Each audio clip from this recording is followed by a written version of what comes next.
దేవునికి స్తోత్రం. హల్లెలూయా. ప్రభునందు అత్యంత ప్రియమైన దేవుని బిడ్డలారా, ఇప్పుడు మన ప్రభువును లోకరక్షకుడైన యేసుక్రీస్తు అతి శుభమైన నామమును బట్టి చేరి ఉన్న మీకు అందరికీ కూడా పేరు పేరున నా హృదయపూర్వక వందనాలండి అందరికీ. అలాగే ఈ వాక్యం వీక్షిస్తున్న మీకు కూడా నా హృదయపూర్వక వందనాలు తెలియపరుస్తూ ఉన్నాను. దేవుని మహాకృపలో మరొక పర్యాయము దైవ సన్నిధిలోనికి నడిపించబడి దేవుని స్తుతించే గొప్ప భాగ్యము, దేవునితో సహవాసము చేసే కృపను ఆ పరిశుద్ధాత్మ దేవుడు మరొకసారి మనందరికి ఇచ్చినందుకు మనం ఎంతగానో ప్రభువును బట్టి స్తుతించబద్ధులమై ఉన్నా. ఏది ఏమైనప్పటికీ ఈనాటి దేవుని యొక్క వాక్యముగా ఒక మాట దేవుని వాక్యము నుంచి మనం నేర్చుకుందాం. పరిశుద్ధ గ్రంథములో నుండి అపోస్తలుడైన పౌలు ఫిలిప్పీయులకు రాసిన పత్రిక 2వ అధ్యాయం 5వ వచనాన్ని ఈనాటి వాక్యముగా నేర్చుకుందాం. క్రీస్తు యేసునకు కలిగిన ఈ మనస్సు మీరును కలిగి ఉండుడి. చిన్ని ప్రార్థన చేసుకుందాం. మహోన్నతుడా, మహాగణుడైన మా ప్రియ పరలోకపు తండ్రి, నీ యొక్క పరిశుద్ధమైన ఘనమైన అతి శ్రేష్టమైన నామమునకి మీకు వందనాలు స్తోత్రాలు చెల్లిస్తూ ఉన్నాను. ఎంతవరకు పాటల ద్వారా, స్తుతి ఆరాధన ద్వారా నీ నామమునకు మహిమ తెచ్చుకున్నారయ్యా. కొద్ది సమయం నీ విలువైన వాక్యమును ధ్యానము చేస్తూ ఉండగా చేరి ఉన్న అయ్యా ఈ మాటలు వింటున్న ప్రతి వారిని మీరు చూస్తూ ఉన్నారు కనుక మా అందరికి కావలసిన నీ మాటలు మీ పక్షంగా నిలబడి దోషుల నుంచి వడ్డిస్తూ ఉండగా నీ దోషుని ఆత్మకు నింపి నీ మాటలు అందిస్తూ ఉండగా వినగలుగుచ్చి గ్రహించగల మనస్సు, లోబడి అనుసరించి నడిచే మనసు మాకు అందరికీ దయచేయమని మా ప్రభువు రక్షకుడైన యేసుని ప్రార్థించి వేడుకొనుచున్నాము పరమ తండ్రి. ఆమేన్. దేవునికి స్తోత్రం. హల్లెలూయా, హల్లెలూయా. ప్రభునందు అత్యంత ప్రియమైన దేవుని బిడ్డలారా, చదవబడిన వాక్య భాగములో నుండి ఈ రోజున ప్రభు మనతో మాట్లాడుకున్నటువంటి వాక్యపు మాట, క్రీస్తు యేసుకు కలిగిన మనస్సు నీవు కలిగి ఉన్నావా అనే మాట ద్వారా ఈ రోజున ప్రభు మనందరితోనూ మాట్లాడుతూ ఉన్నాడు. ఎందుకంటే ఈ రోజున దేవుని సన్నిధికి వెళుతూ ఉన్నారు, పాప క్షమాపణ నిమిత్తము బాప్తిసం పొందుకుంటున్నారు, దేవుని ఆత్మను పొందుకుని క్రీస్తు యేసుకు కలిగిన మనస్సు లేని వారిగా ఈ రోజున లోకంలో జీవిస్తూ దేవునికి అవమానము తెచ్చేటువంటి ప్రవర్తన, దేవునికి కీర్తి కలిగినట్లు జీవితం జీవించకుండా జీవించడం, ఇవన్నీ కూడా ప్రభు చూచి తన దాసుని ద్వారా ఈ రోజున ప్రభు మనతో మాట్లాడుతూ ఉన్నాడు.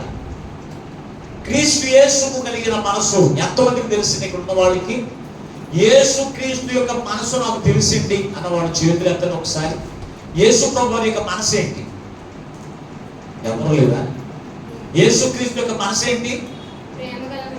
ప్రేమ కలిగిన మనసు. ఇంకేం మనసు అయింది?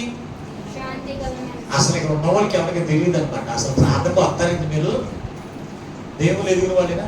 దయ కలిగిన మనసు, జాలి మనసు, కనికరము చూపించే మనసు, సమాధానపరిచే మనసు, శత్రువును కూడా క్షమించగలిగే మనసు. ఎలాగ మనం చూస్తే యేసుక్రీస్తులో ఆయన మనస్సులో నుంచి మనం చూస్తే చాలా విషయాలు మనకి కనపడుతూ ఉంటాయి.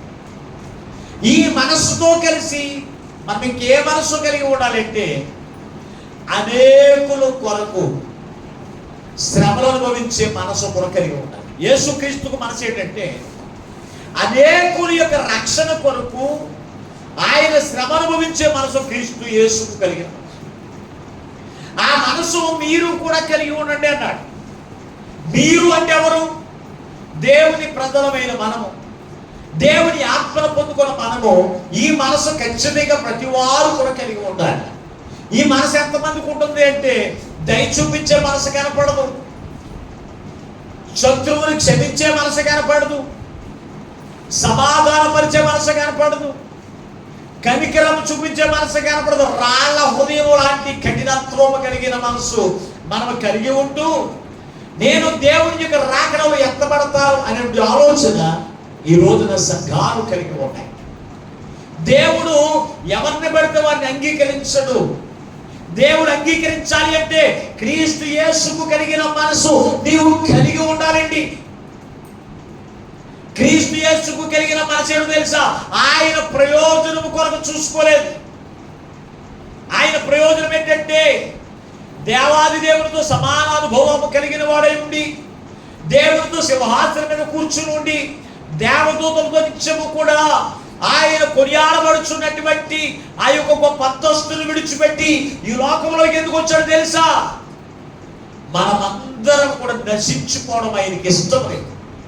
మనందరి యొక్క ప్రయోజనం కొరకు ఆయన ప్రయోజనాన్ని అంతా కూడా ఆయన ఏం చేశాడు తెలుసా?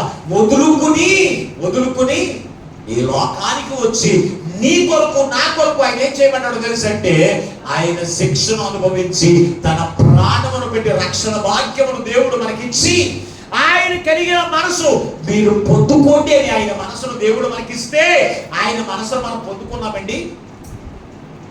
అపోస్తులైన పౌలు క్రీస్తును పోలి నేను నడుచుకుంటున్నానని అపోస్తులైన పౌలు యేసు క్రీస్తుకు కలిగిన మనస్సులో అతను ఎలాగూ కలిగి ఉన్నాడో ఒకసారి పరిశుద్ధ గ్రంథంలో మీరు చూడగలిగితే కొరింథీయులకు రాసిన మొదటి పత్రిక 10వ అధ్యాయము 33వ వచనాన్ని ఒకసారి చదవండి. కొరింథీయులకు రాసినటువంటి మొదటి పత్రిక 10వ అధ్యాయం 33వ వచనం. ఇలాగు నేను స్వప్రయోజనము కొరకు కోరక అనేకులు రక్షింపబడవలనని వారి ప్రయోజనము కోరుచు అన్ని విషయాల్లో అందరినీ సంతోషపరు. అన్ని విషయాల్లో అంటే ఏంటి? దయ చూపించే విషయములోను, కనికరం చూపించే విషయములోను, క్షమించే విషయములోను, సమాధానపరిచే విషయములోను, అన్ని విషయములో క్రీస్తు యేసుకు కలిగిన మనసు కలిగిన వాడిగా ఉన్నాడంట. క్రీస్తు యేసుకు కలిగిన మనసు ఎలా ఉంటుందని తెలుసా? తన స్వప్రయోజనముల కొరకే కాక కోరుకోక అనేకుల యొక్క రక్షణ కొరకు అన్నాడు. తన స్వప్రయోజనం కొరకే కాక అనేకులు కొరకు దేవుని వేడుకునే లక్షణం అతనికి కలిగి. మనం ఎప్పుడు కూడా ఏం కోరుకుంటాం అంటే మన ప్రయోజనం గురించే కోరుకుంటాం, మన బిడ్డల యొక్క ప్రయోజనం కొరకు కోరుకుంటాం. అంతే తప్ప మన చుట్టుపక్కల ఎంతమంది నాశనం అయిపోతూ ఉన్నా, ఎంతమంది నరకానికి వెళ్ళిపోతున్నా నాకెందుకులే అనేటువంటి ఆలోచన మనం కలిగి ఉంటామండి. అందుకే ఈ రోజున ప్రభు మనతో మాట్లాడుతున్నాడు తన యొక్క వాక్యము ద్వారా. క్రీస్తు యేసుకు కలిగిన మనసు తెలుసా? ఇదిగో నీ ప్రయోజనం కొరకే చూసుకోక నువ్వు అనేకుల కొరకు అనేకులను రక్షించు విధముగా నీ జీవితం ఉండాలి. అదే క్రీస్తు యేసు కలిగిన మనసు. యేసు ప్రభు వారు తన ప్రయోజనం కొరకు చూసుకుని ఆయన కొండ దెబ్బలు తినవలసిన పని లేదు. ఆయన ప్రయోజనం కొరకు చూసుకుంటే ఆయన నిందలు పడవలసిన పని లేదు, ఆయన ఆ మాటలు పడవలసిన పని లేదు, శిలువ మరణం పొందవలసిన పని లేదు. ఆయన ప్రయోజనం కొరకు చూసుకుని ఉంటే ఎవరు ఏమైపోతే నాకెందుకులే అని అనుకుని ఉంటే ఈ రోజున మనందరికీ కూడా రక్షణ కలిగేది కాదు.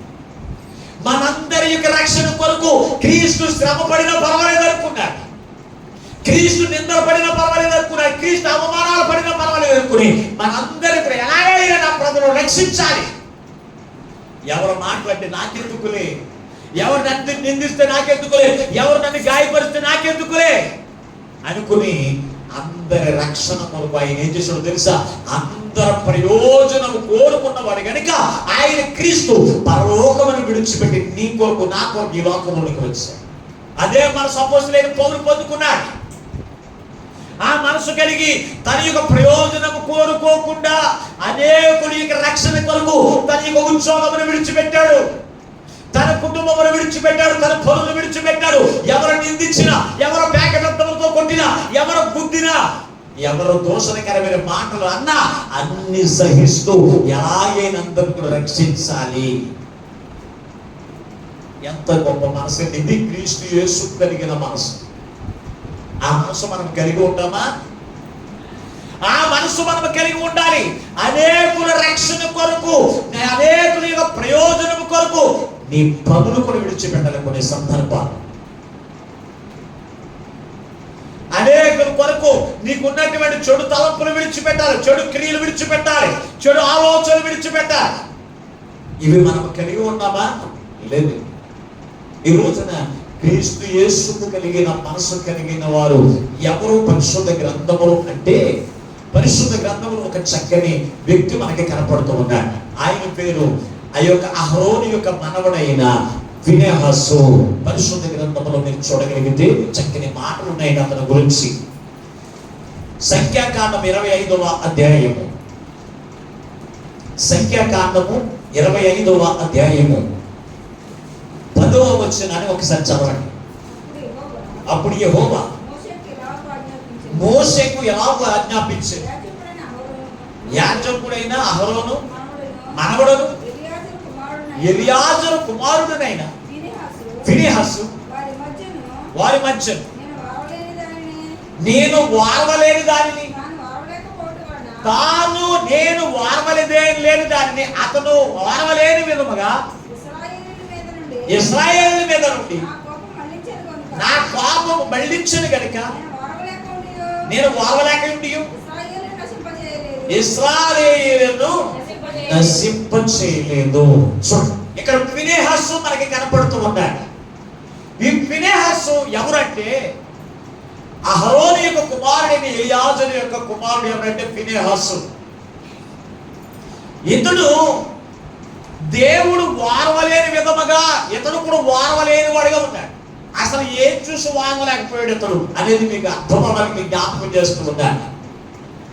ఇశ్రాయేలు ప్రజలు ఐగుప్తు దేశంలో నుంచి కనాను దేశంగా ప్రయాణ యాత్ర కొనసాగుతూ ఉన్నప్పుడు మోయాబీల మధ్యలో నుంచి వారు ప్రయాణం చేయవలసిన ప్రదేశం వచ్చింది. ఆ మోయాబీలు అలాగే మిద్యానీయులు ఆ యొక్క ప్రాంతంలో ప్రయాణం చేయవలసి వచ్చినప్పుడు అక్కడ ఉన్నటువంటి రాజు ఎవరు అంటే బాలాకు రాజు. ఈ బాలాకు రాజు వచ్చి, అయ్యా ఈ యొక్క ఇశ్రాయేలు ప్రజలందరూ కూడా మా దేశం మీద నుంచి వెళ్తే మా దేశం అంతా కూడా తుడుచుకొట్టుకుని పోతుంది, మా ప్రజలు తినడానికి కూడా ఏమి ఉండదు కనుక అయ్యా నీకు బంగారం ఇస్తాం. ఏమంటారు? నీకు బంగారం ఇస్తాం, వెండి ఇస్తాం, మంచి వస్త్రాలు ఇస్తాం. నువ్వు వచ్చి ఏం చేయమన్నాడు? ఇశ్రాయేలు ప్రజలను శపించమన్నాడు. ఇశ్రాయేలు ప్రజలను శపించమంటే ఇతడు ఆ ఇశ్రాయేలు ప్రజలను శపించడానికి వచ్చేస్తున్నాడు. ఎవరంటే బిలాము ప్రవక్త వచ్చేస్తున్నాడు. అందరూ నాశనం అయిపోయిన పర్వాలేదు, ఇతనికి ఏం కావాలి? డబ్బు కావాలి. వాళ్ళందరూ నాశనం అయిపోయిన పర్వాలేదు, ఇతనికి బంగారం ఉంటే చాలు. వాళ్ళందరూ నాశనం అయిపోతే పర్వాలేదు, నాకు వస్త్రాలు ఉంటే చాలు అనుకున్నాడు. ఇశ్రాయేలు ప్రజలను శపించడానికి వెళుతూ ఉన్నాడు. వెళుతూ ఉంటే దేవుడి యొక్క దూత మధ్యలో ప్రత్యక్షమైంది. అక్కడ గాడిదతో బుద్ధి చెప్పిన అతను ఆగలేదు, వెళ్ళిపోయాడు. ఇశ్రాయేలు ప్రజలను శపించడానికి కొండెక్కాడు. పర్వతం మీద నుండి ఇశ్రాయేలు ప్రజలను శపించడానికి నా నోరు తెరవగా దేవుడే తన నోట ఆశీర్వచనాన్ని పలికించాడు. అంటే తన నోట నుంచి శపితమైనది ఏ మాత్రం కూడా రానివ్వలేదు. దేవుని సేవకులు శపితమైన మాటలు పలకూడదు. నువ్వు ఎవరిని శపిస్తే వారు శపించబడతారు, ఎవరిని దీవిస్తే దీవించబడతారు అని చెప్పాడు. కానీ దేవుని యొక్క ప్రజలను దీవించాలి తప్ప శపితమైన మాటలు వారి మీద పలకూడదు. శపించొద్దని చెబితే అప్పుడు దేవుని ఆశీర్వచనం వచ్చేసింది. ఇశ్రాయేలు ప్రజలందరూ కూడా రక్షణలోకి వచ్చేసారు. వారి మీదకి శాపం అనేది రాలేదు. అయినప్పటికీ రాజు వచ్చి మాట్లాడుతున్నాడు. బాలాము రాజు వచ్చి అంటాడు, అయ్యా నీ దేవుడు బంగారం పొందుకోకుండా చేసేసాడు, నీ దేవుడు వెండి పొందుకోకుండా చేసేసాడు, బట్టలు లేకుండా చేసేసుకున్నాడు, నీకు బట్టలు ఎవరు ఇద్దాం అనుకున్నాను, ఇన్ని కోల్పోయేటట్టు దేవుడు నేను చేసేసాడు అయ్యా అని చెప్తే బిలాము ఏమనాలి? అయ్యా నేను నా ప్రజలు, ఈ ప్రజలందరూ నాకు అప్పగించబడిన ప్రజలు, వీళ్ళని జీవించడానికి దేవుడు నన్ను నియమించాడు, వీళ్ళ ప్రయోజనం కొరకు దేవుడు నన్ను ఏర్పాటు చేశాడయ్యా. వారి నాశనాన్ని నేను కోరుకోకూడదు, వారి నాశనం అయిపోతే నాకు ఏమాత్రం కూడా సంతోషం ఉండదు, దేవుడు నన్ను ఊరుకోడు అని చెప్పవలసిన వాడే అక్కడ ఏదో పొరపాటున నాలుగు మడతడిపోయి దీవించేశారు. అయితే దేవుడు నన్ను శపించనివ్వలేదు కనుక నేను ఒక పని చెప్తాను, ఒక సలహా చెప్తాను. ఏంటో తెలుసా?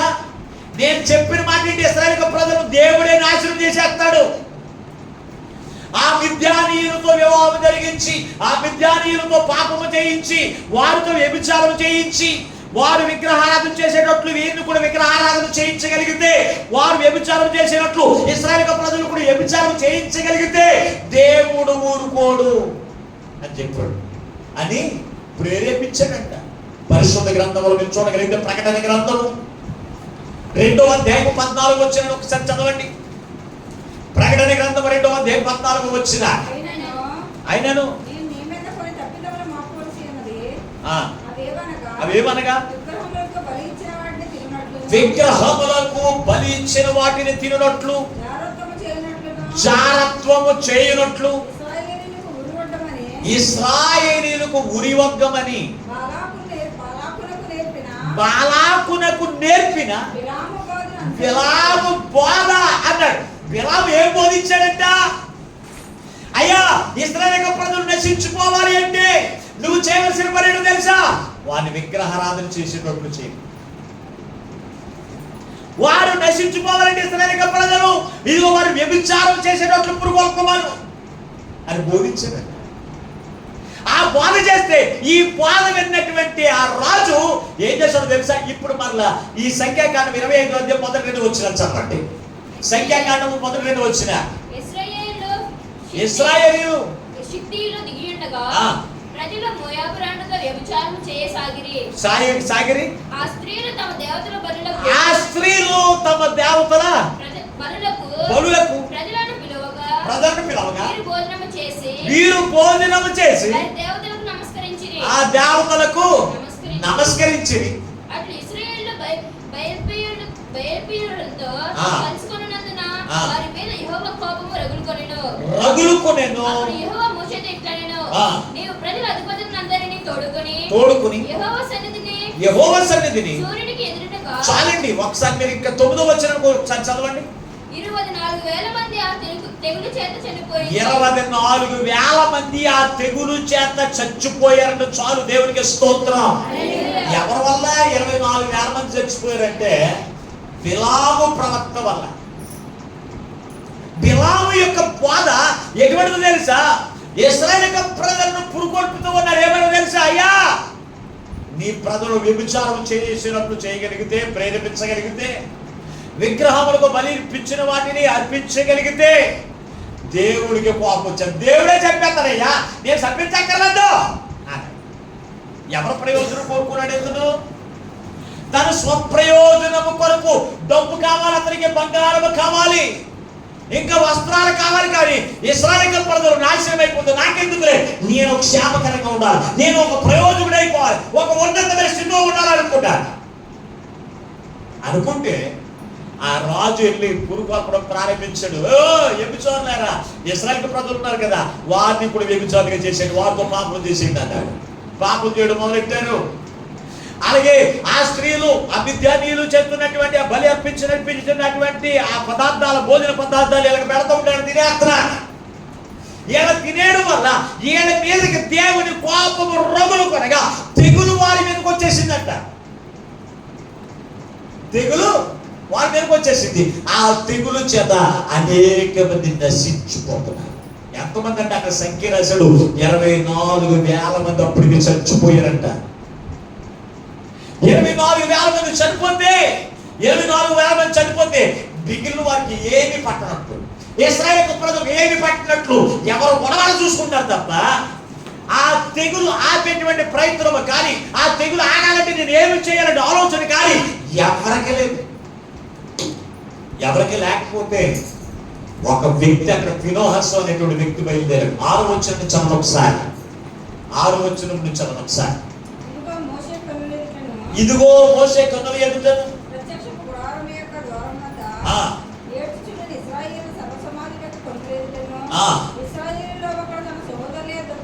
ఇశ్రాయేలులో తన సహోదరులు ఒకడు ఒక మిద్యాను స్త్రీని తోడుకొని వచ్చి అది చూచి సమాజమును లేచి వీటిని చేత పట్టుకుని ఈటను చేత పట్టుకుని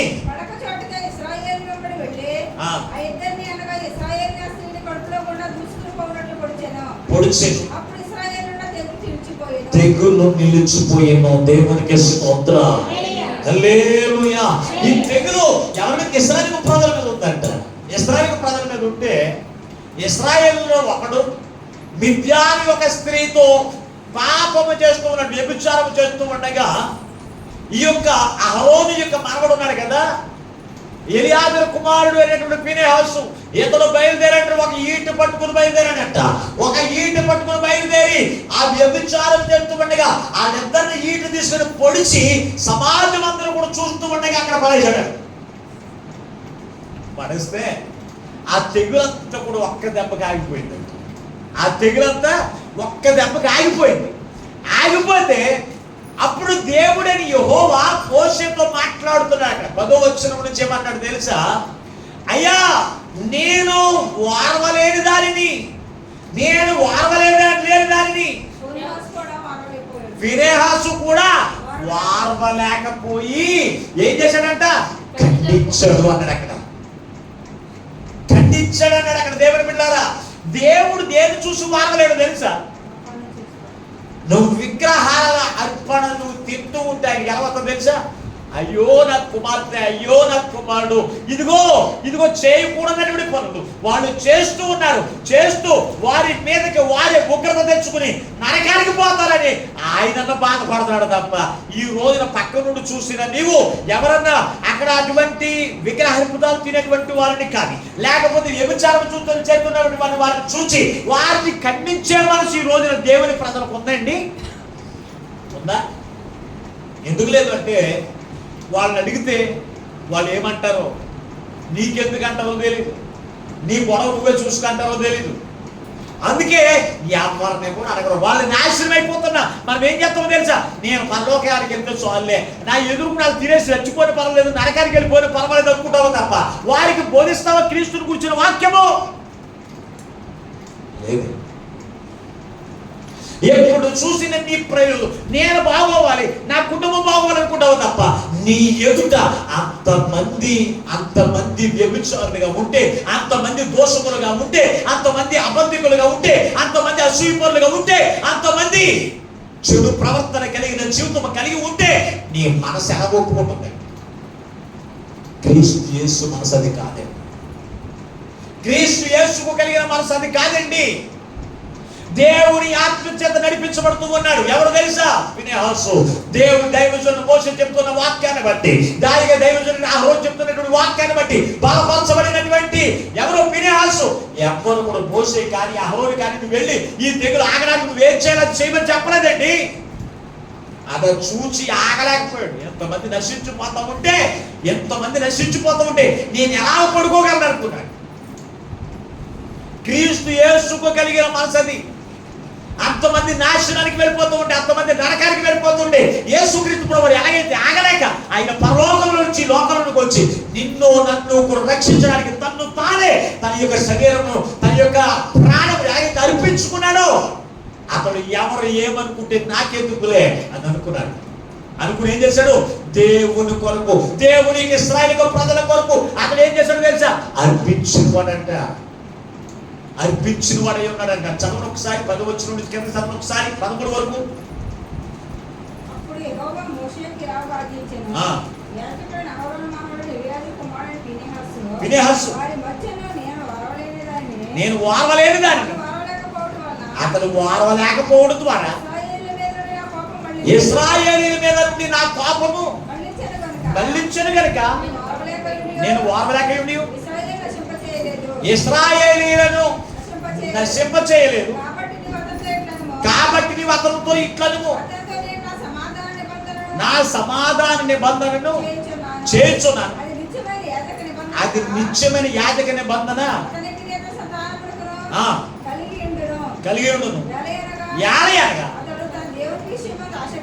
అతడు తన దేవుని విషయములో ఆసక్తి గలవాడే ఇశ్రాయేలీయుల నిమిత్తము ప్రాయశ్చిత్తము చేసేను. దేవునికి స్తోత్రం. ఎవరి గురించి? అతను ఆ నిబంధన చంపింది ఎవరి గురించి? ఇశ్రాయేలు ప్రజల గురించి. ఇశ్రాయేలు ప్రజలందరూ కూడా నాశనం కాకుండా, ఆ తెగులు చేత నాశనం కాకుండా ఉండాలంటే నేనేం చేయాలంటే వ్యభిచారాన్ని ఖండించాలి. ఆ వ్యభిచారం ఖండించాలి అంటే ఎవరు ఏమనుకుంటే నాకెందుకు అనుకుంటే అందరూ కూడా అలాగే ఉన్నారు. కానీ అందులో నుంచి ఒకడు లేచాడు, ఫినెహాసు లేచాడు. వ్యభిచారం చేస్తున్న స్త్రీతో కలిసి అతనితో కలిసి పురుషుని కూడా ఖడ్గంతో చంపి ఏం చేస్తాడో తెలుసా?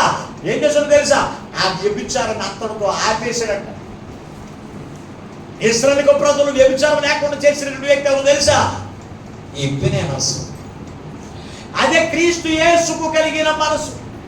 ఈ రోజున సంఘంలో కావచ్చు, నీ కుటుంబంలో కావచ్చు, నీ వీధిలో కావచ్చు, ఎవరైనా వ్యభిచారం ఉండొచ్చు, దొంగతనం చేసేవారు ఉండొచ్చు, దోపిడిదారులు ఉండొచ్చు, అబద్ధికులు ఉండొచ్చు, దోషులు కలిగిన జీవితంలో కలిగినటువంటి వారు ఉండొచ్చు. వారిని మనం కూడా చేయవలసిన పనేడు తెలుసా? ఖండించే మనసు మనం ఉండాలా లేదా? ఒకసారి పరిశుద్ధ గ్రంథంలో మీరు చూడగలిగితే ఎఫెసీయులకు రాసిన పత్రిక 5వ అధ్యాయం 11వ వచనం చదవండి ఒకసారి. ఎఫెసీయులకు రాసిన పత్రిక 5వ అధ్యాయం 11వ వచనం. అపోస్తలుడైన పౌలు నిష్ఫలమైన అంధకార క్రియలతో పాలువారై ఉండక వాటిని ఖండించుడి.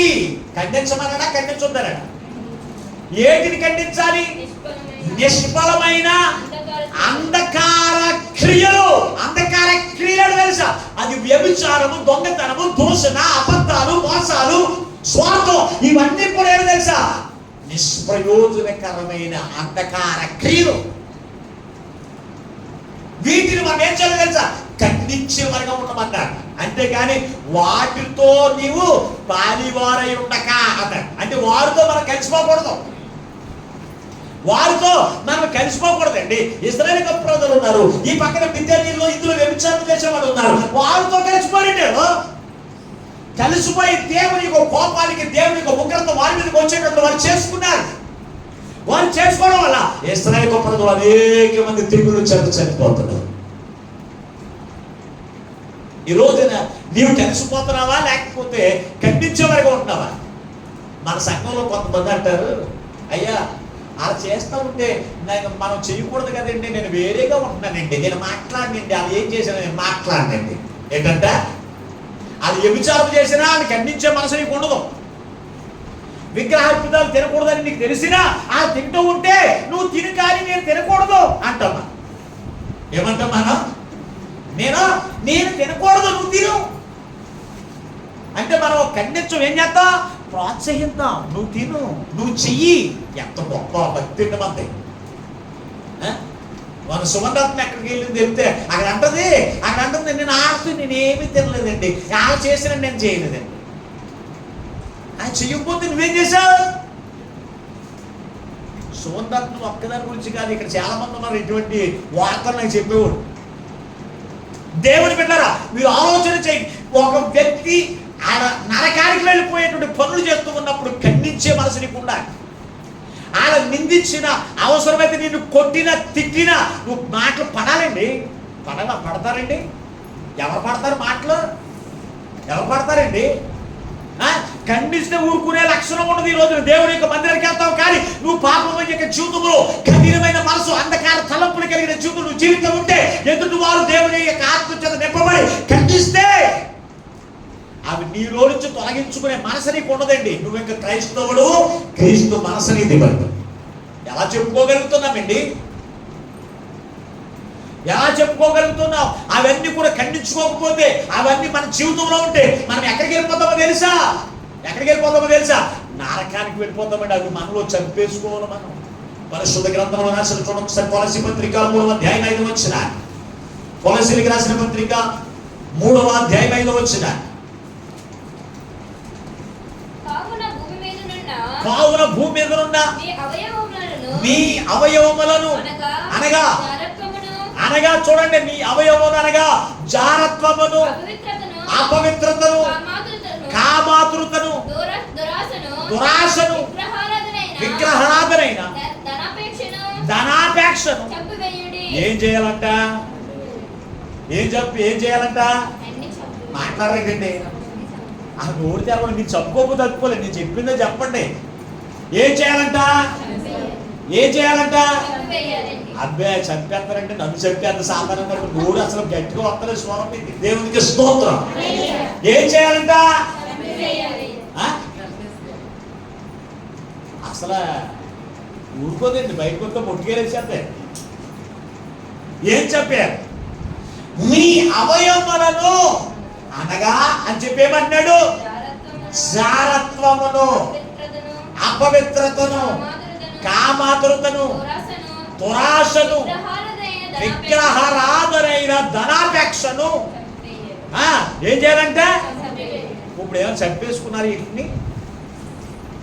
వీటిని చంపుతున్నారు మీలో. ముందు ఎవరు చంపుకోలేదు, మనం చంపుకోగలిగితే అవి చేస్తున్న వారిని చంపగలుగుతాం. మనకేమో ధనాపేక్ష. ఎవరో బిలాముకేం పోలేదు, క్రీస్తుని వెంబడించినట్టుగానే కనపడుతున్నాడు, దేవుని సేవ చేసేటట్లుగానే కనపడుతున్నాడు, కానీ ఇతనికి ధనాపేక్ష పోలేదు. దేవుని మాట కంటే ఇతనికి ధనమే కావాలి. ఈ ధనము గురించి వ్యభిచారం చేయమని ప్రోత్సహించేవాడిగా ఉన్నాడు, విగ్రహారాధన చేయమని ప్రోత్సహించేవాడిగా ఉన్నాడు. ఎవరు? బిలాము ప్రవక్త. వాటిని అతను చంపుకోలేదు. ఈరోజు చాలా మంది పాస్టర్లు నువ్వేం చేసినా పర్వాలేదు కానీ ప్రాంతం వచ్చి కొనకేసేయి. ఏం చేయమంటారు? ఈరోజు కొంతమంది పాస్టర్లు ఏం చేస్తున్నారు తెలుసా? నువ్వు ఎలాగ వ్యభిచారం చేయి, కానీ 10వ భాగం పట్టుకొచ్చింది తెలిసి నువ్వు వ్యభిచారం చేసేసి ఏం చేయాలంట? ఎవరికి ఇచ్చేయాలి? అమ్మా అలా కదమ్మా, నువ్వు ఎవరికి తెలవకుండా జాగ్రత్తగా చేసుకో వ్యభిచారం. ఇటువంటి ప్రోత్సహించే వాళ్ళు ఉన్నారండి. సేవకులు కూడా ఏం చేస్తారు తెలుసా? తన భార్యను ఇంకొక అతనికి అప్పగించేటువంటి సేవకులు ఉన్నారు, పురుకొల్పేవారు ఉన్నారు, బిలాము వంటి వారు. జాగ్రత్త అండి. వీటిని మనం ఖండించుకోవాలి. మొట్టమొదటిగా మనం అక్కడ ఖండించింది, అక్కడ ఇద్దరు చంపేశాడు కదా, ఒక ఈటు పట్టుకుని వెళ్ళి అన్నాం కదా ఫీనెహాసు. అతను ఖండించిందని తెలుసా? వ్యభిచారాన్ని ఖండించాడండి. ఇశ్రాయేలు ప్రజల్లో వ్యభిచారాన్ని ఖండించడం వల్ల ఇశ్రాయేలు ప్రజల మీదకి దేవుని ఉగ్రత రాలేదు. ఆ యొక్క విగ్రహారాధన ఖండించడం వల్ల దేవుని యొక్క కోపం వారి మీదకి రాకుండా ఇశ్రాయేలు ప్రజలు క్షేమ స్థితిలోకి వెళ్ళిపోయారు. ఈ రోజున నీ చుట్టుపక్కల ఉన్నటువంటి నీ కుటుంబం కావచ్చు, నీ ఇరుగు పొరుగు వారు కావచ్చు, నీ సంఘము కావచ్చు, ఎలా ఉండాలో తెలుసా? క్షేమ స్థితిలో ఉండాలని కోరుకుంటే నువ్వు చేయవలసిన పని తెలుసా? ఖండించే మనసు నీకు ఉండాలి. ఉంటుందండి. ఇలాంటి వ్యభిచారం చేస్తున్నావు, జాగ్రత్త, నరకానికి వెళ్ళిపోతామని ఎవరైనా వ్యభిచారం చేసేవాళ్ళతో అనగలుగుతున్నారా?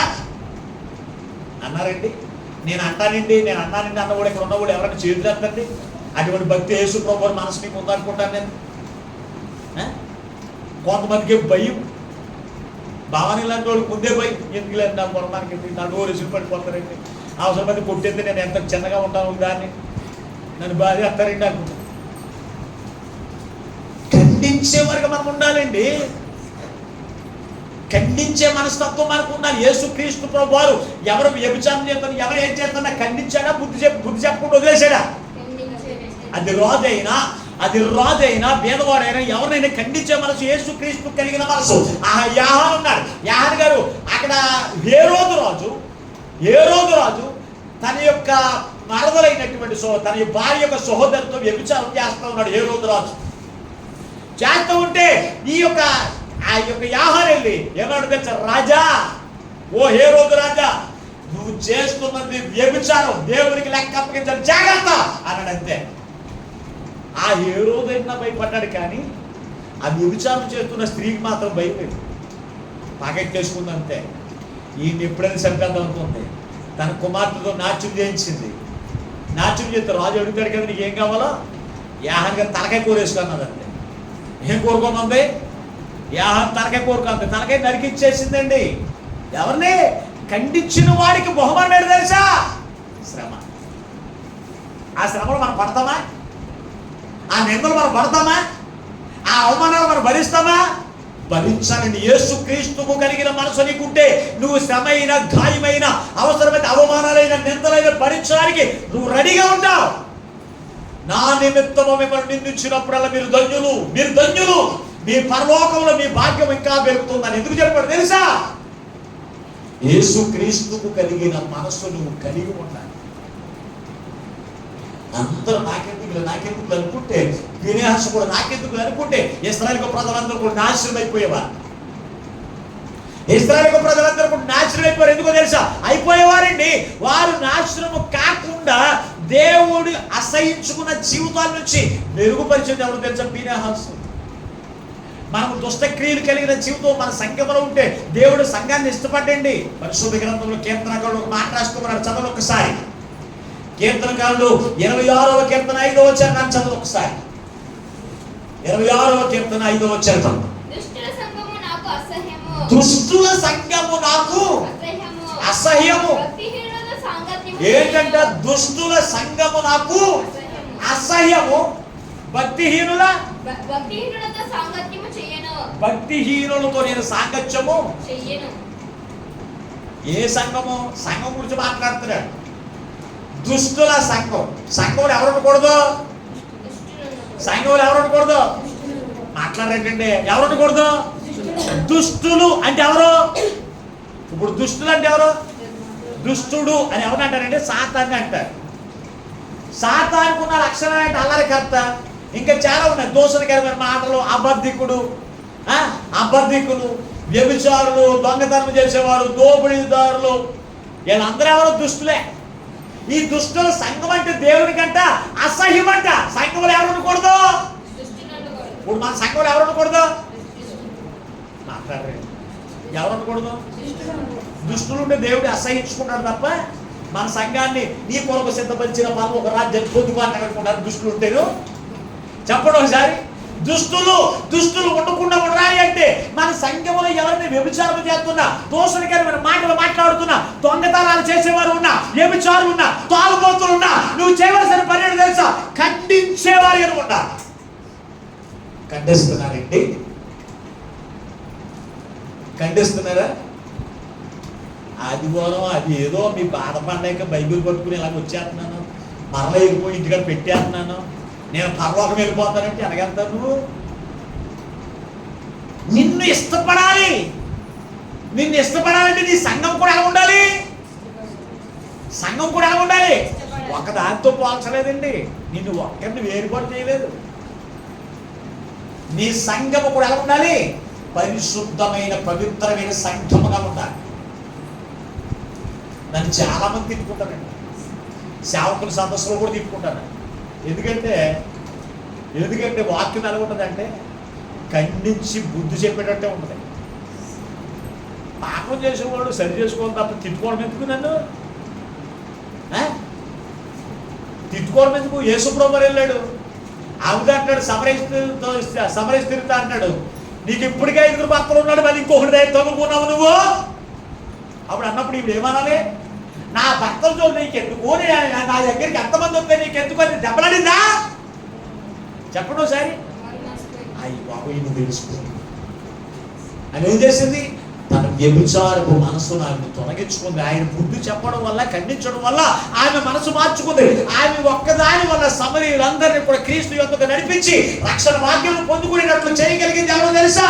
ఒక వ్యభిచారిగా ఉన్నటువంటి సమరయ స్త్రీ. నువ్వు బుద్ధి చెప్తే ఎదుటి వారు సరి చేసుకుంటారు. అంతేకాని ఖండించే లక్షణం నీలో ఉండాలండి. మన సంఘము క్రీస్తు అంగీకరించే సంఘముగా ఉండాలి. క్రీస్తు ఇష్టపడే సంఘముగా ఉండాలి. మన సంఘం వైపు చూస్తేనే మొహం పక్కకు వెళ్ళిపోయేలా ఉండకూడదు. యేసుప్రభు వారు అలా ఉండకుండా ఉండాలి అంటే సంఘంలో ఉన్న ప్రతి వ్యక్తి కూడా ఎలా ఉండాలి తెలుసా? ఫీనెహాసు అనే ఉండాలి. సంఘం అందరూ కూడా క్షేమాభివృద్ధి పొందుకునే వారికి ఉండాలి అంటే అయ్యా ఆ సంఘంలో ఇదిగో ఒకరి వల్ల దేవుని కోపం మన మీదకి వస్తుంది అనుకుంటే ఆ కోపం రాకుండా ఉండాలి అంటే ఆ వ్యక్తిని ఖండించే మనసు నీకు ఉండాలి. అదే యేసుప్రభు మనసు. అంతే తప్ప ఒకళ్ళ ప్రయోజనం గురించి నీ ప్రయోజనం కొరకే నువ్వు కోరుకోకూడదు. అనేకుల రక్షణ కొరకు, అనేకుల యొక్క రక్షణ కొరకు క్రీస్తు ఎలాగైతే తన ప్రాణం నడిపించాడో నీ కుటుంబం కొరకు, నీ ఇరుగు పొరుగు వారి కొరకు, నీ ఎదుట ఉన్నటువంటి ప్రతి వారి కొరకు, వారి కొరకు ఏం చేయాలి తెలుసు? అవసరమైతే అవమానాలు పడాలి, అవసరమైతే నిందలు పడాలి, అవసరమైతే గాయపరచబడాలి. అవసరమైతే గాయపరచబడాలండి. అదే క్రీస్తు యేసుకు కలిగిన మనసు. ఆ మనసు నీలో ఉన్నప్పుడు ఖచ్చితంగా నీవు పరలోక రాజ్యానికి వెళ్తావు. నీవు కూడా పరలోక రాజ్యానికి వెళ్తావు. అందుకంటాడు యేసు క్రీస్తుకు కలిగిన మనసును మీరు కలిగి ఉండండి అన్నాడు. మీరు అన్నాడా? పాస్టర్ గారు ఒకటే కలిగి ఉండాలా? ఎవరన్నాడు? ఎవరిని? అపోస్తులైన పౌలు పిలిపి సంగతి అన్నాడు, మీరు నువ్వు అన్నాడు. అవునా లేదా? మీరు అంటే ఎవరు? సేవకులు ఒకటేనా? పాస్టర్ గారండి మీకు తప్పదు, మీరు క్షమించాలి. పాస్టర్ గారిని మీకు తప్పదు, సమాధానపరచాలి. పాస్టర్ గారు మీరు ఇదిగో ఎన్ని మాటలన్నా మీరు దీనుడిగా ఉండాలి తప్ప కోప్పడకూడదండి. అయ్యగారు మేము ప్రార్థనకు వచ్చినా మీరు కోప్పడకూడదు, ప్రార్థన మానేసినా కోప్పడకూడదు, నేను పెళ్లికి వెళ్ళినా పేరెంటానికి వెళ్ళినా నువ్వు మాట్లాడకూడదు. పాస్టర్ గారు కోపించారుగా. పాస్టర్ గారు ఎలా ఉండాలంటే ఆయన ఒక్కడే క్రీస్తు యేసు మనసు కలిగి ఉండాలంట. మిగిలినోళ్ళు పాస్టర్ గారు అయ్యి ఉండి ఊరికి ఏంటంటే అంత అమ్మాయికి అంటే నువ్వు కోప్పడిపోయి బూతులు తిట్టేసిన పాస్టర్ గారు నిన్ను ఎందుకు తిడతావు అని అనకూడదు. అవునా లేదా? ఎందుకు తిడతావు అని అనకూడదండి. అడిగితే ఏమంటారు?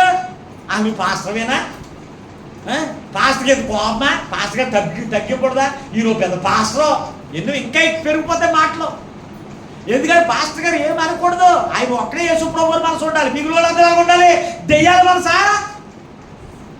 మాట్లాడరండి. ఏ మనసు ఉండాలి మిగిలినోడికి? మిగిలిన వారికి ఏ మనసు ఉండాలి?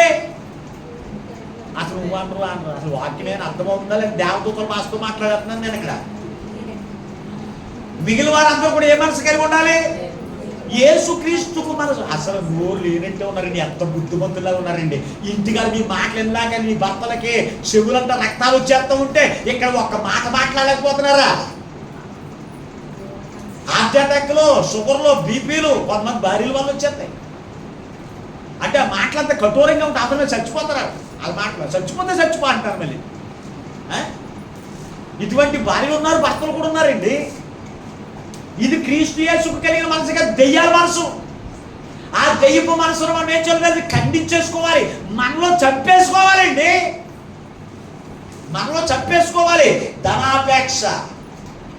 ధనాపేక్ష కూడా ఏంటనుకుంటున్నారు? అది కూడా దెయ్యపు మనసే. ధనాపేక్ష వల్ల కదా దేవుని మాటను విడిచిపెట్టి బాలాకు చెప్పినట్లు వెళ్ళిపోయాడు. ఈ రోజు పక్కన ఆవిడ అంటది 1000 రూపాయలు ఇస్తున్నారు, వస్తావా? జెండా పట్టుకుని ఉంటే 1000 రూపాయలు అంట అన్నారు. ఏం చేస్తారు? జెండా పట్టుకుని ఉంటే 1000 రూపాయలు అన్నారంటే ఈ రోజు నా గవర్నమెంట్ ఏం చేస్తారు? ప్రాంతాలు అక్కడికి కనబడుతున్నారా? జెండా పట్టుకోవడానికి వెళ్ళిపోతారు అక్కడికి. ఎందుకంటే 1000 రూపాయలండి. వారం అంతా కష్టపడుతుంది కానీ 1000 రూపాయలు రాబట్టి మాస్టర్ గారు ఈ వారానికి మన్నించండి. తర్వాత 1000 రూపాయలకు వదిలి 5000 అన్న హాస్పిటల్లో కడతావు తప్ప, ఆ 1000 రూపాయలకి ఇంకా 5000 అన్న హాస్పిటల్లో కడతావు తప్ప దేవుని మాటలు మాత్రం మనం ఏం చేయం. లెక్క చేయి. ఖండించే మనసు మనకు ఉండాలి. ఖండించే మనసు మనకు ఉండాలండి. పరిశుద్ధ గ్రంథంలో తెచ్చుండగలిగితే ఎరుకో పట్టణం శపితమైన పట్టణం. ఆ పట్టణం అంతా కూడా దేవుడి ముగ్గులకు వచ్చింది, నాశనం చేసేది, కాల్చేసిన తర్వాత దేవుడని యెహోవా అంటాడు, ఆ పట్టణం శపితమైనది, ఆ పట్టణం తలుచుకున్న శాపం మీదకి వస్తుంది, అందులో ఏది కూడా తీసుకురావద్దు. ఆ పట్టణంలో ఉన్న బంగారం దేవునికి ప్రతిష్ఠించబడింది, అవి తీసుకొచ్చి దేవుని యొక్క మందిరంలో మీరు అప్పగించేయండి అని దేవుడని యెహోవా తెలియపరిస్తే ఆకారు అనేటువంటి ఒక వ్యక్తి ఉన్నాడు. ఆ బంగారం మీద మనసు పడింది. ఆ బంగారం తీసుకుని కొంత దాచుకున్న తర్వాత ఇశ్రాయేలు ప్రజలు వాళ్ళు యుద్ధానికి వెళ్తున్నారు, ఓడిపోతున్నారు, అనేక మంది చచ్చిపోతున్నారు. 7,000 మంది ఒకసారి చచ్చిపోరు, 10,000 మంది ఒకసారి చచ్చిపోరు. ఇలా చచ్చిపోతున్నారు తప్ప ఇశ్రాయేలు ప్రజలకు విజయం రావట్లేదు. ఇశ్రాయేలు ప్రజలకు విజయం రాకపోతే అప్పుడు దేవునికి ప్రార్థన చేశాడు ఎవరో? యెహోషువ. దేవా, నీ ప్రజలమైన నీవు నాకు తోడుగా ఉండట్లేదు, ప్రజలందరూ కూడా చచ్చిపోతున్నారు ఏంటయ్యా అని దేవుని అడిగితే దేవుడు మొత్తం మీద వాళ్ళకి ఒక మాట తెలియపరిచాడు. అతను ఎవరో తెలియపరిచినప్పుడు అతన్ని అడిగితే ఇశ్రాయేలు ప్రజలు ఏం చేశారో తెలుసా? ఒకసారి పరిశుద్ధ గ్రంథం యెహోషువ గ్రంథం 7వ అధ్యాయంలో కింద ఒకసారి యెహోషువ గ్రంథం 7వ అధ్యాయము 25వ వచనం ఒకసారి చదవండి. అప్పుడు యెహోషువ నీ వేళ మమ్మలను బాధపరిచితివి, నేడు యెహోవా నిన్ను బాధపరచుననగా ఇశ్రాయేలులందరినో వారిని రాళ్లతో చావగొట్టిరి. వారిని రాళ్లతో కొట్టిన తర్వాత అగ్ని చేత కాల్చి వారి మీద రాళ్లను పెద్ద గొప్పగా ఎసిరి. ఇక్కడ చంపింది ఎవరు? బయలుపరిచిందేమో దేవుడే. ఆకారాన్ని బయలుపరిచింది దేవుడే. ఇతడు ఆ బంగారపు కమ్మని దేవునికి ప్రతిష్ఠించడం దాన్ని దాచుకోవడం వల్ల, ఇతడు చేసిన పాపం వల్ల దేవుని కోపం ఎవరి మీద రగులుకుందని ఇశ్రాయేలు ప్రజల మీదకి వచ్చింది. వేల కొద్ది చచ్చిపోతున్నారు, యుద్ధానికి వెళ్తున్నారు, విజయం రావట్లేదు, వాళ్ళ యొక్క జీవితంలో అపజయం వచ్చేస్తుంది. అలా అనేక మంది చనిపోతూ ఉన్నారు. చనిపోతూ ఉంటే ఈ కుటుంబీకులు ఏమనుకున్నారో తెలుసా? మా ఇంట్లో బంగారం వచ్చింది కనుక మా నాన్న తప్పు చేసిన పర్లేదు అనుకుని ఎవరు కూడా చెప్పట్లేదు. ఎంతమంది చచ్చిపోయి నాకెందుకులే, నాకు బంగారం ఉందనుకుంటారు తప్ప వీళ్ళందరూ కూడా నాశనం అయిపోతున్నారు నేను చేసిన ఈ పనిని బట్టి. అయ్యా ఇదిగో మేము వీళ్ళందరూ నాశనం అయిపోతున్నారని అనుకోకుండా ఏం చెప్పాలంటే ఎవరిగా చెప్పట్లేదు. దేవుడు బయలుపరిచిన తర్వాత అప్పుడు యోషువ అంటాడు, నీవు చేసిన పని వల్ల మేమందరం బాధపడుతున్నాం. నేను యెహోవా నిన్ను బాధపరచునని చెప్పాడంటే ఉంటే మాట్లాడండి. దేవుడు మిమ్మల్ని బాధపరచును అనగా ఇశ్రాయేలు ప్రజలంట తలకూర రాయించుకుని చంపేశాడట. ఇశ్రాయేలు ప్రజలు ఏం చేశారు? తలకూర రాయించుకుని కొట్టి చంపేసి ఎవరిని? ఆకాను ఒక్కనే కాదు, ఆకారుని, అతని భార్యను, అతని పిల్లలను, అతని వంశాన్నంతటిని కూడా రాళ్లతో సాగొట్టి లోయలో పడేసి అసలు అడ్రస్ లేకుండా రాళ్ళన్నీ కప్పేశారంట. రాళ్ళతో కప్పేశారంట. ఆ లోయ అడ్రస్ లేకుండా చేసేసారు. ఎవరిని? వారి వల్ల ఇశ్రాయేలు ప్రజలకు ఏమొస్తుంది? ఇశ్రాయేలు ప్రజలు ఏమైపోతున్నారు? నాశనం అయిపోతున్నారు. ఒకళ్ళు దేవునికి విరుద్ధమైన పని చేయడం వల్ల ఇశ్రాయేలు ప్రజలు నాశనం అయిపోతూ ఉంటే ఖండించేవారుగా మనం ఉండాలి. ఆకాన్ తప్పుదం చేశాడు, మరి వెనకాల ఉన్న భార్య ఏం చేయాలి? పిల్లలు ఏం చేయాలి? అరే అబ్బాయి, దేవుడు అన్నారు, ఇది దేవుని బంగారం అన్నారు, ఇది దేవుని యొక్క సన్నిధిలో ప్రతిష్ఠించమన్నారు, దాన్ని పట్టుకొచ్చి ఇంట్లో దాచబెట్టి దీనివల్ల దేవుని యొక్క ఉగ్రత మన మీదకి వచ్చేస్తుంది, అబ్బాయి ఇది పట్టుకెళ్ళి అప్పగించేయి అని చెప్పాలా లేదా? ఆ భలే తీసుకొచ్చాడు అనుకున్నారు అంతే. చాలా మంది అదే పరిస్థితి. పక్కన ఉన్న కొడుకు పక్క దొడ్లోకి వెళ్ళి వంకాయలు కోసుకుంటే ఏమంటారు? ఒరే నాయన, ఎందుకు వంకాయలు తీసుకుని వచ్చావు? దొంగతనం చేయకూడదురా, మనం దొంగతనం చేయకూడదని బుద్ధి చెప్పవలసింది పోయి ఈ రెండే దొరికినాయా, ఇంకా రెండు దొరకలేదా? ఆ దొడ్లో కాకపోతే పక్క దొడ్లోకి వెళ్ళి కోసుకొచ్చాయి ఏమంటారు? ఆ దొడ్లో కాకపోతేనంటే ఎక్కడ దొడ్లోకి వెళ్ళి పక్క దొడ్లో కూడా వెళ్ళి కోసుకొచ్చాయి. ఎంత ప్రోత్సాహం అండి మన ప్రోత్సాహాలు అలాగుంటాయి. ఖండించేవారుగా మనం ఉండమండి దేవుని బిడ్డారా. ఖండించే మనస్తత్వం నువ్వు కలిగి ఉండాలి. ఎదుటి వారు పాపం చేస్తూ ఉన్నప్పుడు ఆయన చేసిన పాపాన్ని నువ్వు ప్రోత్సహించిన వారికి ఉంటే, నువ్వు ఖండించకుండా ఉంటే కనుక, నువ్వు ఖండించిన దాన్ని బట్టి దేవుని కోపం నీ కుటుంబం అంతా కూడా నాశనం తీసుకుని వెళ్ళిపోతుంది. దేవుని కోపం నీ వల్ల సంఘము పాడైపోకూడదు. నువ్వు చేస్తున్న అబద్ధాల బట్టి, నువ్వు చేస్తున్న మోసాలను బట్టి, నువ్వు చేస్తున్న అసూయకరమైన జీవితాన్ని బట్టి, నువ్వు చేస్తున్నటువంటి వ్యభిచారాలను బట్టి, నువ్వు తాగుతున్న తాగుడు వల్ల నీ కుటుంబం నాశనం కాకుండా ఉండాలి అంటే ఖండించుకోవాలి. నీలో చంపేసుకోవాలటువంటి చెడు ఆలోచన, అంధకార తలంపులు, అంధకార ఆలోచన, అంధకార క్రియలు మనలో మనం చంపుకోగలిగితే ఎదుటి వారిని మనం చంపగలుగుతాం. ఎదుటి వారిలో ఉన్నవారు చంపగలుగుతాం. ఎదుటి వారిని ఖండించే వారికి ఉండాలంటే నువ్వేం చేయాలి?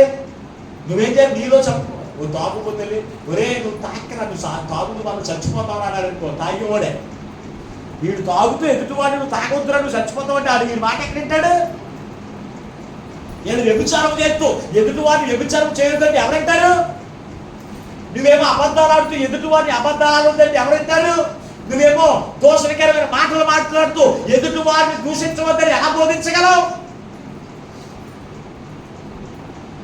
నీలో ముందు చదువుకో. ఎప్పుడైతే నువ్వు రక్షణ పొందుకున్నావు, ఎప్పుడైతే బాప్తిసం తీసుకున్నావు, నీలో ఉన్న పాపపు తలంపులు, పాపపు క్రియలన్నీ కూడా నువ్వేం చేయాలి? ఆ నీటిలో సమాధి చేసేది. అంటే ఇంకా కనపడకుండా చేసేసుకోవాలి. అదే రక్షణ అంటే అదే. అందుకే నీళ్ళు బాప్తిసం ఇచ్చేది ఎందుకో తెలుసా? ఆ నీళ్ళు చల్లగా ఉంటాయని కాదు, ఆ నీటిలో నీ పాపపు తలంపులు, పాపపు ఆలోచనలు, అంధకార క్రియలు అందులో మనం చంపేసుకుని వెలగాలని తెలుసా? ఎలా ఇచ్చి రావాలి తెలుసా? ఒక నూతనమైన వ్యక్తిగా బయటికి రావాలి. ఎవరన్నా పాతి పెడితే ఏం చేస్తారు? స్నానం చేస్తారా చేయరా? చెప్పండి. ఒక మనిషిని పాతి పెట్టి వచ్చిన వాళ్ళు ఏం చేస్తారా? స్నానం చేస్తేనే కానీ లోపలికి రానివ్వరు. ఎందుకు? అపవిత్రత పోవడానికి స్నానం చేసి వస్తారు. అలాగే నువ్వేం చేస్తావు? రక్షణ అంటేనే బాప్తిస్మం అనగానే సమాధి చేయబడ్డం. బాప్తిస్మం అనే మాటకు సమాధి చేయబడ్డం. ఏం సమాధి చేయబడాలంటే నీలో ఉన్న పాపము తలంపులు, అంధకార తలంపులన్నీ కూడా సమాధి చేసి ఇక నేను అపవిత్రుడిగా నేను బయటకు వచ్చాను. ఏం చేయాలి? ఆ నీటిలో నుంచి నువ్వు బయటకు. అప్పుడు నువ్వు ఎలాగుంటావో తెలుసా? ఇక ప్రతి విషయంలో ఎప్పుడైతే దేవుని మనసు కలిగిన వారు దేవుని యొక్క పని యందు కూడా ఆసక్తి ఉంటుందంట. అందుకే రాశాడు అక్కడ. మరొకసారి మాట చదువు. ఒకసారి పరిశుద్ధ గ్రంథంలో మాట్లాడుతున్నాడు. నేను నీతో బంధన చేసుకుంటున్నాను అంటున్నాడు. ఎవరితో? ఫీనెహాసుతో. చదువు ఒకసారి. సంఖ్యాకాండం 25వ అధ్యాయం. సంఖ్యాకాండం 25వ అధ్యాయం 11, 12 వచ్చిన చదువు ఒకసారి.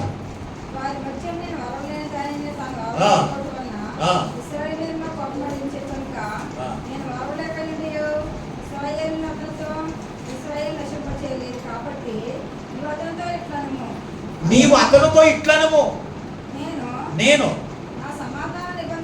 నా సమాధాన నిబంధనను చేయుచున్నాను. అది నిత్యమైన యాజక నిబంధనగా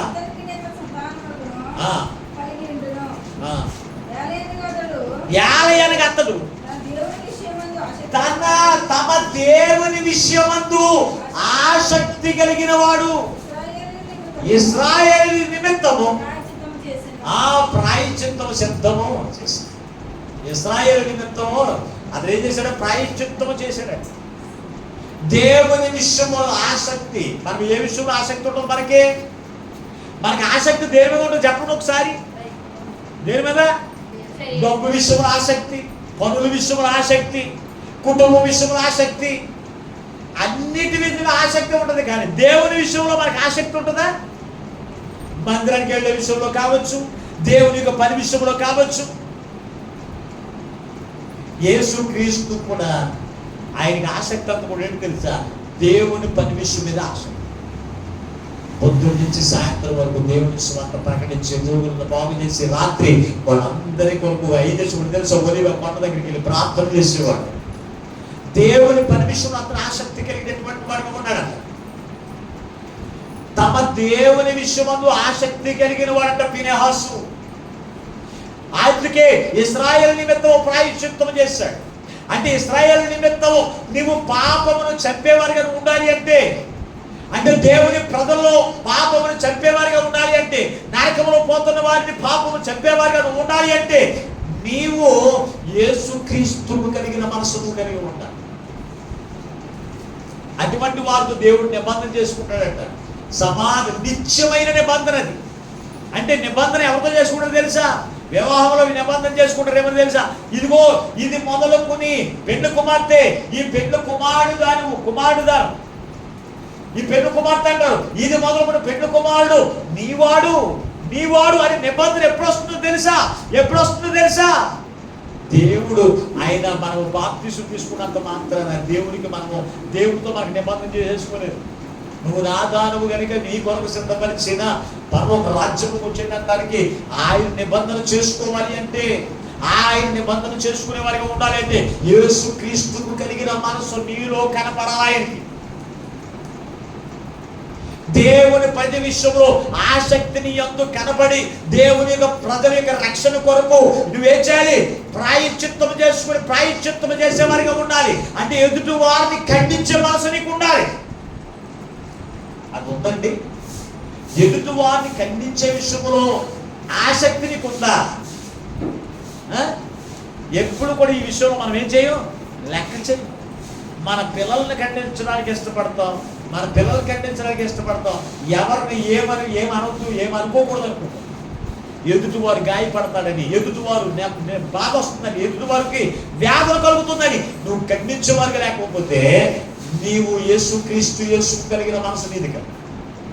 ఎవరు ఏమైపోతే నాకెందుకు లేని పరలోక రాజ్యం వెళ్ళిపోతారు అనుకుంటారు చూస్తారా? వారిది యేసుక్రీస్తు మనసు కాదు.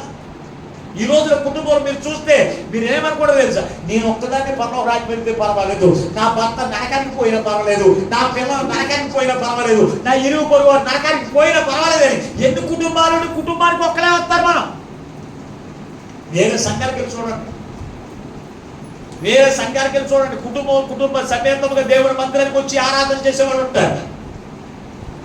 అంటే దేవుని మందిరంలో యేసుక్రీస్తుకు కలిగిన మనస్సు నీకుంటే నీవు, నీ కుటుంబం, నీ తల్లి కావచ్చు, నీ తండ్రి కావచ్చు, నీ భర్త కావచ్చు, నీ పిల్లలు కావచ్చు, వారిని ఏం చేయాలి? ఖండించి ఏం చేయాలి? వారు చెడు తలంపులో నుంచి, వారి యొక్క పాప ఆలోచన నుంచి వారిని తొలగించి దేవుని సన్నిధిలోకి తీసుకొచ్చి దేవుని కొరకు వారు జీవించి పరలోక రాజ్యానికి వారసులుగా చేసే మనసే యేసుక్రీస్తు, యేసు కలిగిన మనసు. అమ్మా మీ ఆయనకే రాలేదంటే ఏమో, మీ పిల్లలు రాలేదు ఏమో, నాకు తెలంటే ఎక్కడికి పోయారు. ఇది యేసుప్రభు మనసు ఏంటిది? ఇది యేసుక్రీస్తు కలిగిన మనసా? ఖండించి వారు ఉన్నారు, ఖండించి వారికి బుద్ధి చెప్పి దేవునికి సన్నిధిలో తీసుకుని వచ్చి దేవుని కొరకు దేవుని యొక్క పని విషయంలో ఆసక్తి కలిగినటువంటి వారికి మనం చేయాలండి. అంత పాస్టర్ గారిని చూసుకుంటే కుదరదు. మోసే ఏం చెప్పలేదు, ఫినెహాస్ వెళ్ళి అబ్బాయి అదిగో ఆ పాపం చేసే వాళ్ళని చంపేస్తే కనుక ఈ వ్యభిచారం అంతా కూడా ఆగిపోద్దని మోసే వాళ్ళని సలహా ఇచ్చాడా? అహరోను ఏమైనా సలహా ఇచ్చాడా? యాకోబు కూడా సలహా ఇవ్వలేదు. కానీ ఫినెహాసు దేవుని మనసు కలిగిన వారిగా ఉన్నారు కనుకే, దేవుని మనసు కలిగిన వారిగా ఉన్నాడు కనుకే ఆ ఇశ్రాయేలు ప్రజల మీద ఉన్నటువంటి వ్యభిచారాన్ని, ఆ విగ్రహారాధన అంతా కూడా ఖండించి అది లేకుండా చేసి దేవుని ఉగ్రత నుంచి వారి నుంచి తప్పించి వారందరినీ కూడా పరలోక రాజ్యానికి వారసులుగా చేయగలిగినటువంటి మనసు క్రీస్తు యేసుకు కలిగిన మనసు. ఆ మనసు ఎంతవరకు నీలో లేకపోతే ఈ రోజున ప్రభు అంటాడు, ఆయన వారమలేకపోతున్నాడంట. ఎవరిని చూసి వ్యభిచారం చేస్తున్న వారిని చూసి, ఎవరిని చూసి అబద్ధాలు ఆడేవారిని చూసి, ఎవరిని చూసి దోషణకరమైన మాటలాడే వారిని చూసి, ఇంకెవరిని చూసి త్రాగుడు తాగేవారిని చూసి, ఇంకెవరిని చూసి వ్యభిచారం చేసేవారిని చూసి ఆయన వారవలేక అంధకార సంబంధమైనటువంటి క్రియలతో నా బిడ్డలు ఉన్నారే, అయ్యో నేను వారవలేకపోతున్నాను. ఈ మనసు కలిగిన వారు ఎవరైనా, ఫినెహాసు లాంటి వారు ఎవరైనా లేస్తారా?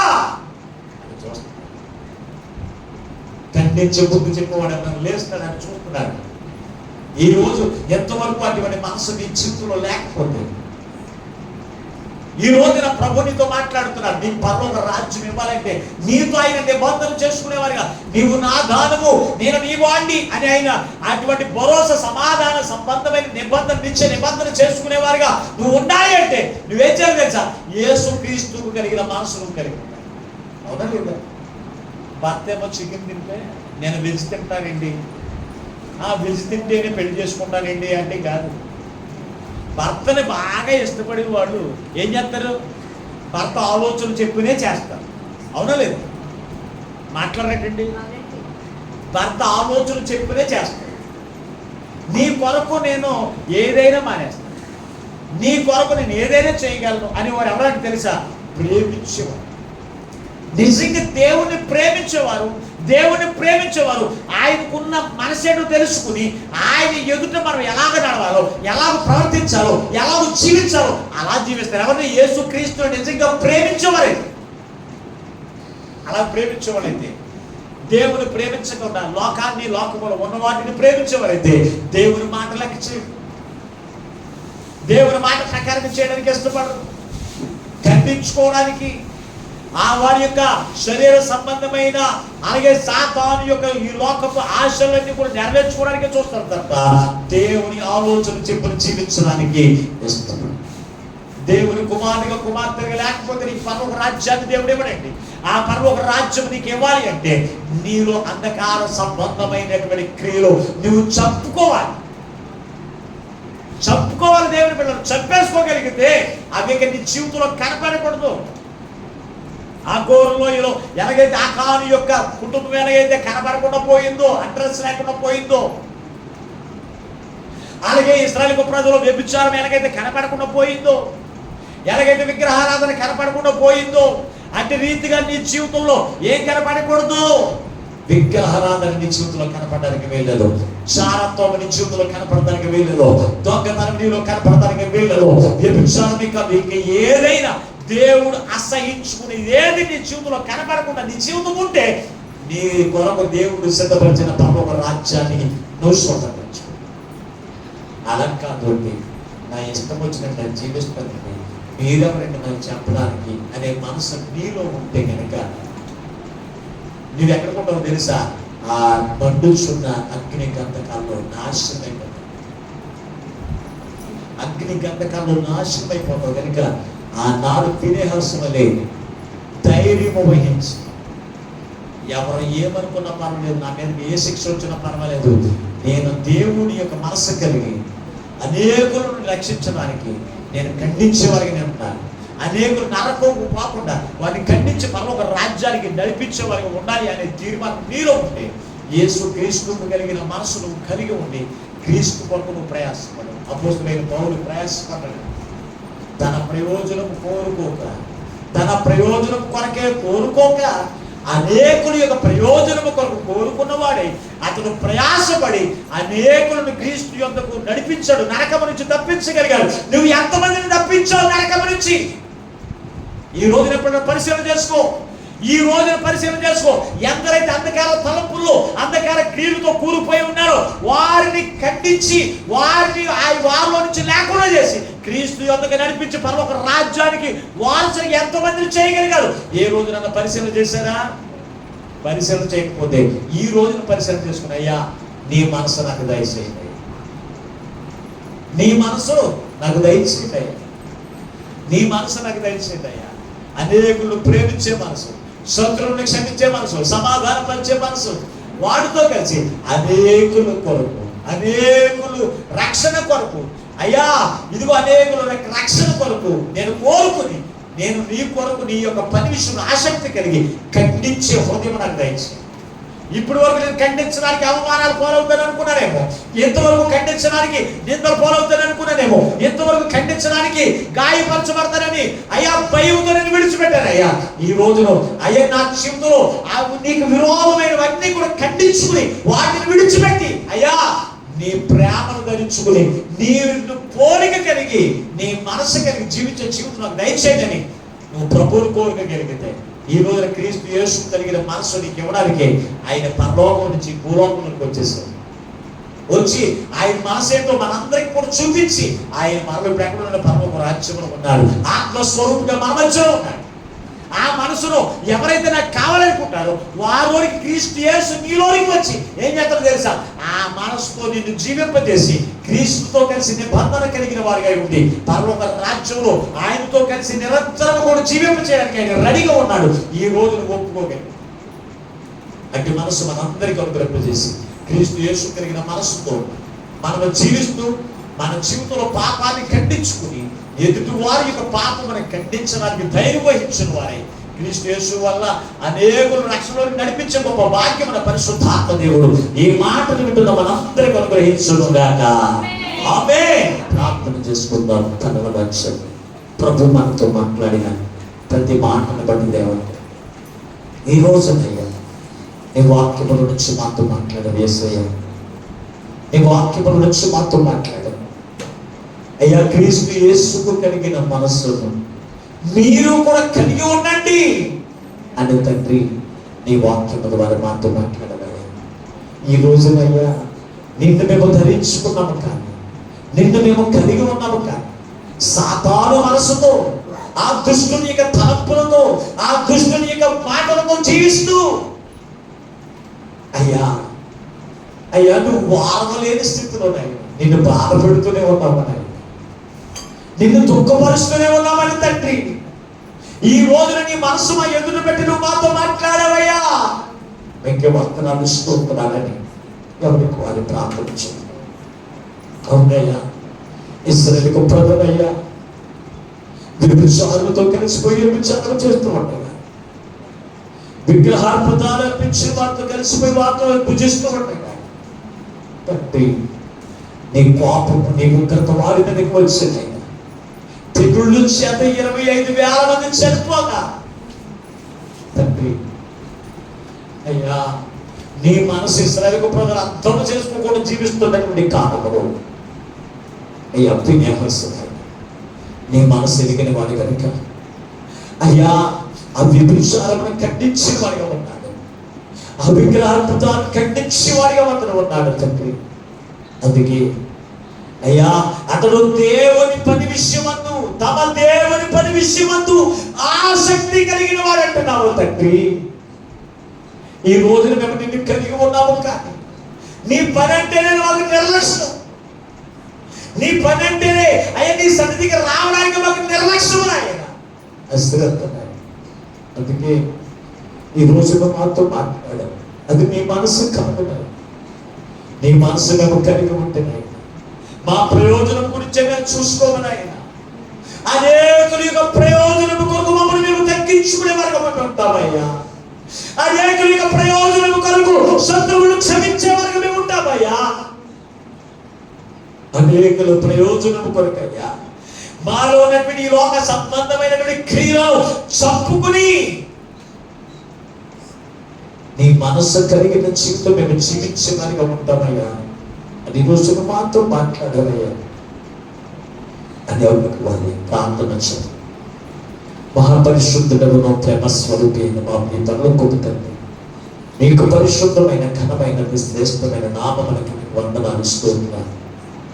ఎంతవరకయ్యా నీ అమూల్యమైన మాటలు నీవే మాకు వడ్డించినందుకు వందనాలు స్తోత్రాలు చెల్లిస్తున్నా.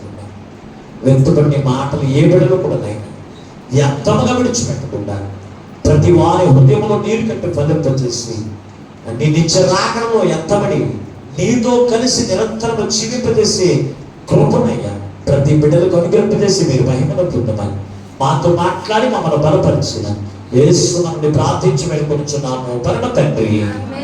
ఆమేన్. దేవుడు మిమ్మల్ని అందరిని దీవించును గాక. ఆమేన్. అందరికీ వందనాలు.